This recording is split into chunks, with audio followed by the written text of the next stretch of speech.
The 1980 Green Bay Packers were a team in a fishbowl. Their fans, proud, enduring, and hungry for a winner, focused their attention on a man who learned to win from Vince Lombardi, the game's greatest teacher. Head coach Bart Starr was optimistic that the Packer resurgence, evident in 1978, would continue in 1980.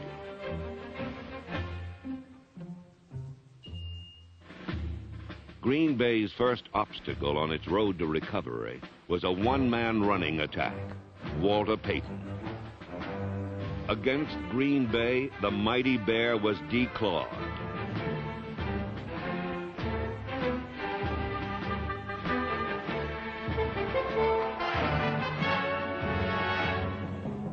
The swarming Packer defense handled the Bears like a baby cub, dragging them around by the scruff of their neck.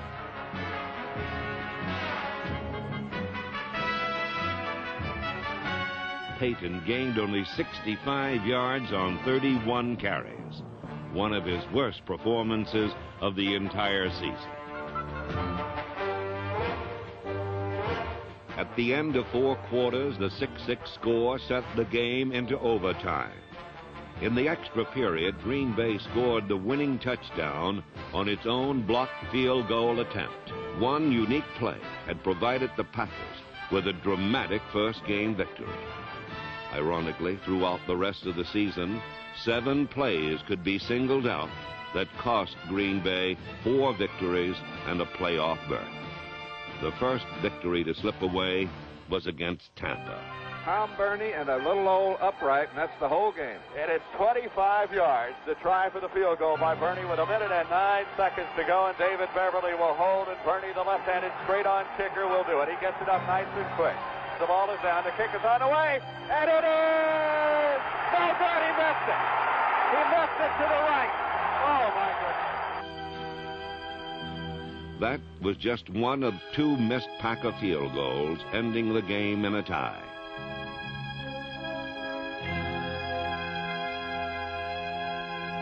Packer misfortune also occurred in a rematch with the Bucks, as a tipped pass set up Tampa's game-winning score.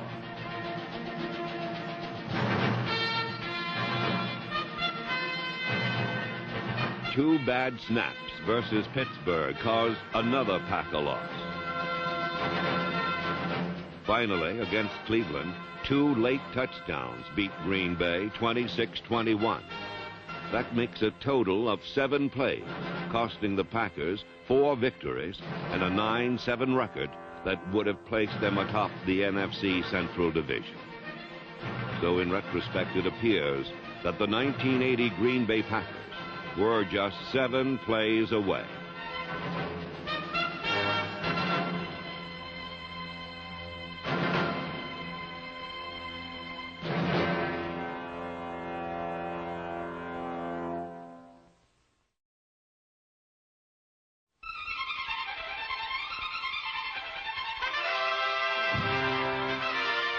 In Tampa Bay, the sun was shining brightly over Packer quarterback Lynn Dickey. Against the Bucks, Dickey provided Green Bay fans with the best single-game passing performance in Packer history.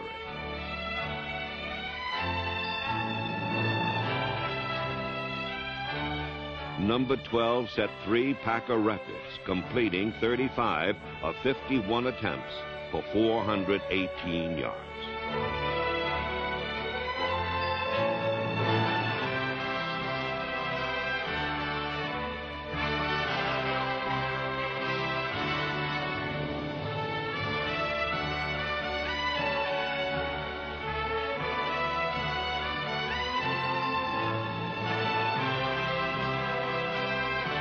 Although Dickey's accomplishments were marred by a 14-14 tie, he had begun one of the great football comebacks in recent years. Handicapped by injuries throughout his career, 1980 was Dickey's first complete season, and he quickly made up for lost time.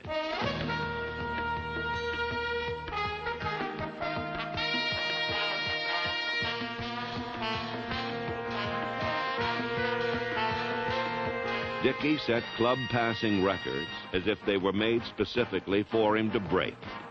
Number 12 completed more passes in more attempts for more yardage in one season than any Packer quarterback.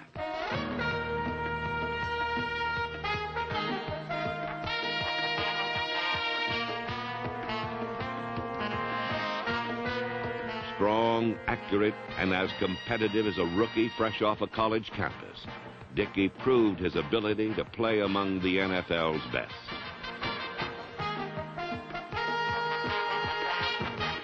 Like actors, the performances by Dickey and backup David Whitehurst were enhanced by the whole cast, and Dickey appreciates his supporting players. I feel very comfortable with my linemen right now. I think they have a lot of pride in themselves. They know what their job is, and that's to, on passing plays, protect me. And they work at it, and they take a lot of pride in it. Pride. Why else would a man fight to control a piece of turf that after 4 quarters he'll simply walk away from? Green Bay's offensive line exudes pride. Its job, protecting the quarterback, is one of the toughest in football. But Dickey's record stats are testimony that in 1980, the Packer line met its challenge.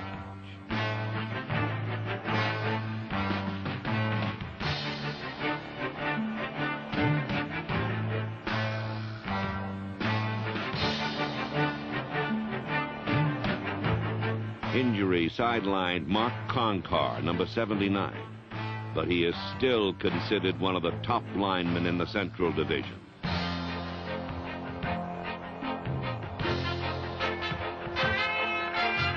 Larry McCarron, number 54, blocks the nose tackle as well as any center.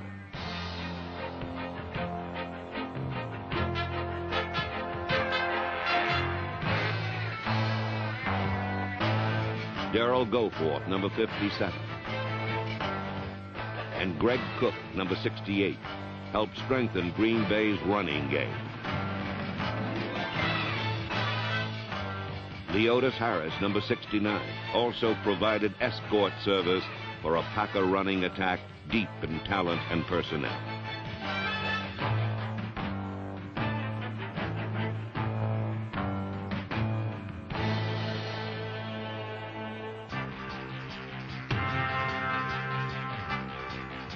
Steve Atkins, Harlan Huckabee, Vicky Ray Anderson, and number 34, Turdell Middleton, provided solid support for Gary Ellis and Eddie Lee Ivory, number 40, the Packers' leading rusher.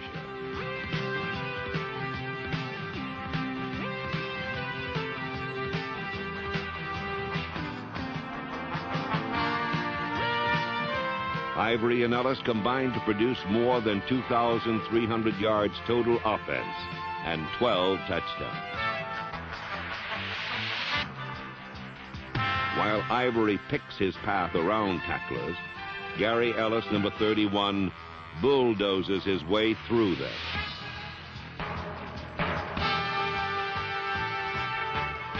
The free agent from Missouri dared defenders to meet him head-on, leading Green Bay in touchdowns.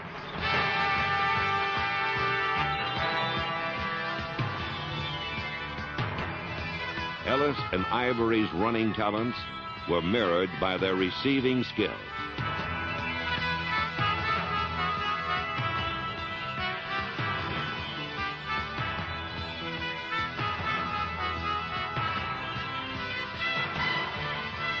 Number 40 was second only to James Lofton in receptions and led the Packers in total offense.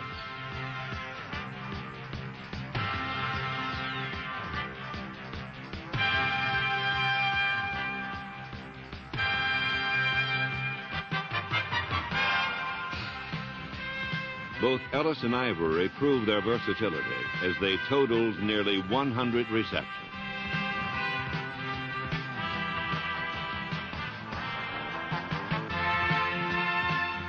Combining rushing and receiving yardage, Ellis led all NFL running backs, averaging 6 yards every time he touched the football. There was no doubt, in 1980, The Pack running attack was back.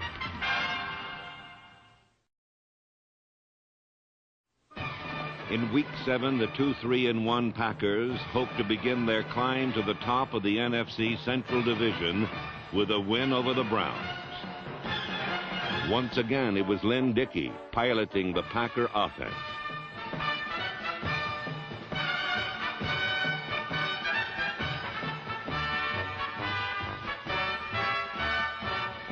Dickey passed Green Bay to a 14-13 lead after 3 quarters. But he threw his biggest completion in the final period. And Lynn goes straight back in the pocket. He's got some time. He fires it downfield. There's Lofton. Touchdown, Green Bay! James Lofton over the middle, one-on-one coverage, and he just threw the ball into the stands to the Cleveland fans, and the Packers have gotten a big, big score. Lofton's touchdown provided Green Bay with what appeared to be the game-winning score. But minutes later, Packer victory hopes were shattered like a brick crashing through a pane of glass. 2 fourth-quarter touchdowns, one with only 16 seconds remaining, defeated Green Bay. And instead of taking a big step forward in their season, the Packers were rendered motionless.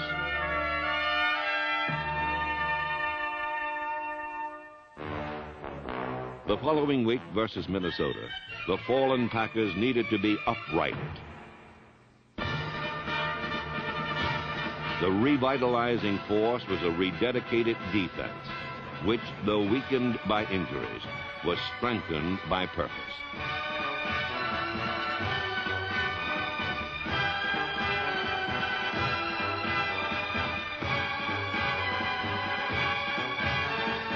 Big and intimidating, the Packer defense, like a green tidal wave, engulfed everything in its path.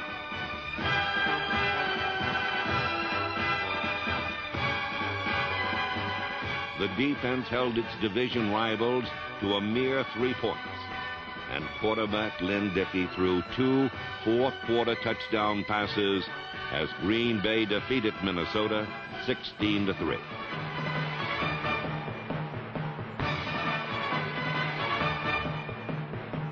The victory left Green Bay just 1 game below 500 and in the thick of their division race.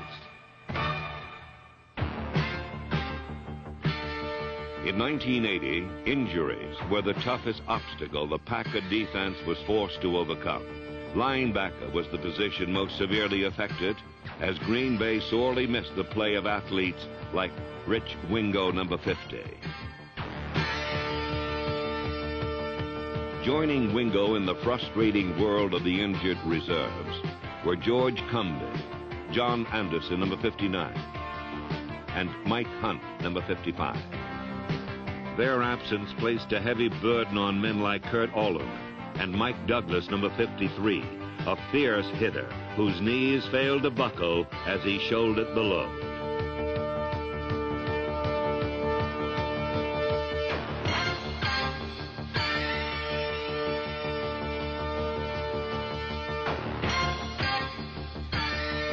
Douglas led the Green Bay defense in tackles on his way to being named the Packers' most valuable defensive player.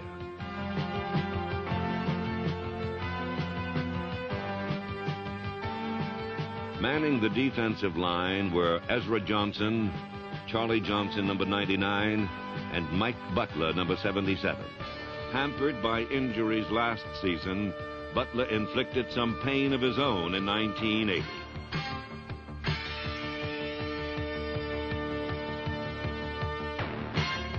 Butler and Ezra Johnson, number 90, shared a common goal: the destruction of opposing quarterbacks and their offenses.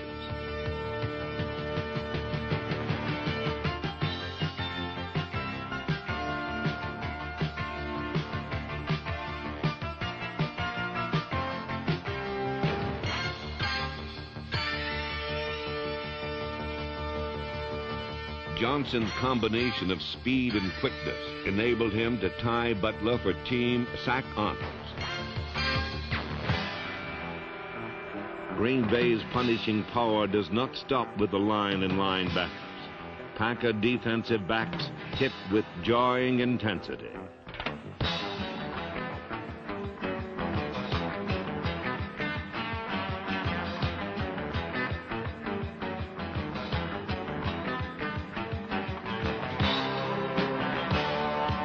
This tough group also has a nose for the football.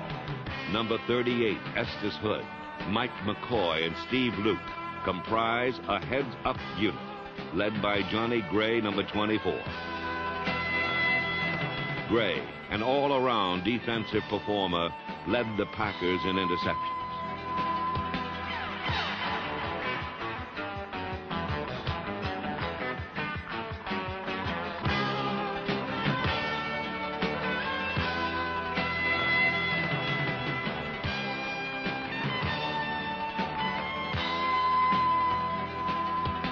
While Gray provided the big play on defense, Mark Lee and Fred Nixon, number 84, performed the same duty on the special teams.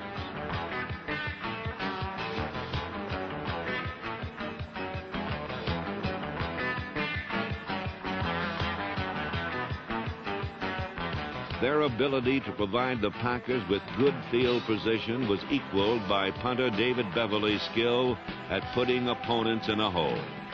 Beverly's hanging punts allowed tacklers time to converge on return men. Green Bay special teams did not allow a single touchdown return in 1980.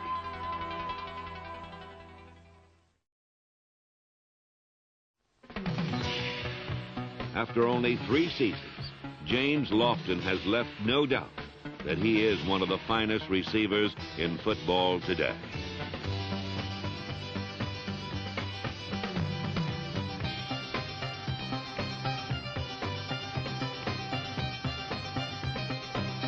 In 1980, Lofton caught 71 passes and gained more yards than any receiver in the NFC.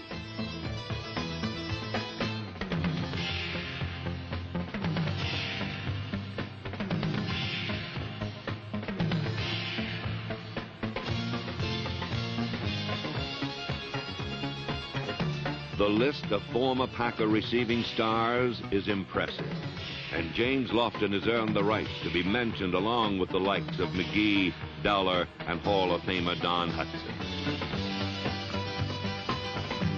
Teaming with Lofton was number 89, Andra Thompson, a speedster who caught a career-high 40 passes in 1980. Thompson drew single coverage thanks to Lofton, and number 89 frequently capitalized on his good fortune. Reserves Ron Cassidy and Fred Nixon gave Green Bay the necessary depth at the wide receiver spot.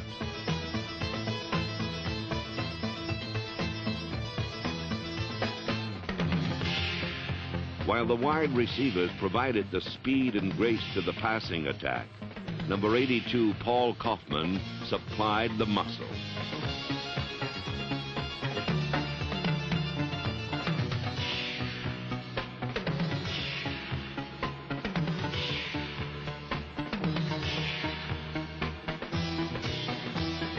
Kaufman is a combination wide receiver and fullback, trapped inside a tight end's body.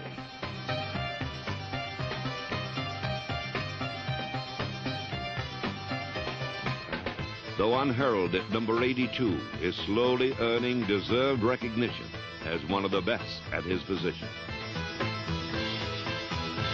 Despite the Packers' 4-6-1 record, playoff hope still existed after 11 weeks of the 1980 season. But a victory over Minnesota was essential.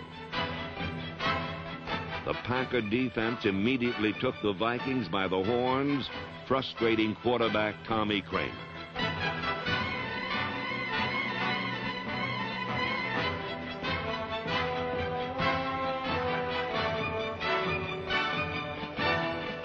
The performance of Lynn Dickey added to Minnesota's frustration.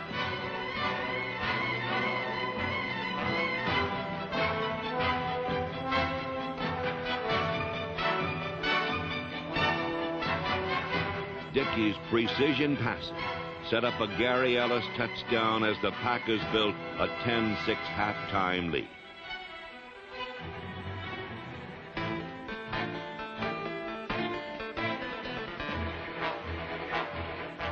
But in the second half, history threatened to catch up with Green Bay once again.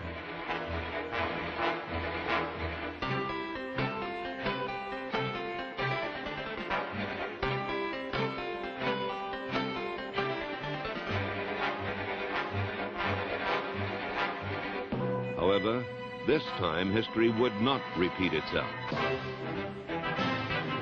Using Ellis and Ivory like a 1-2 punch, the Packers sent Minnesota staggering to its corner. The two backs gained over 100 yards, maintaining ball control reminiscent of the Hornung-Taylor years.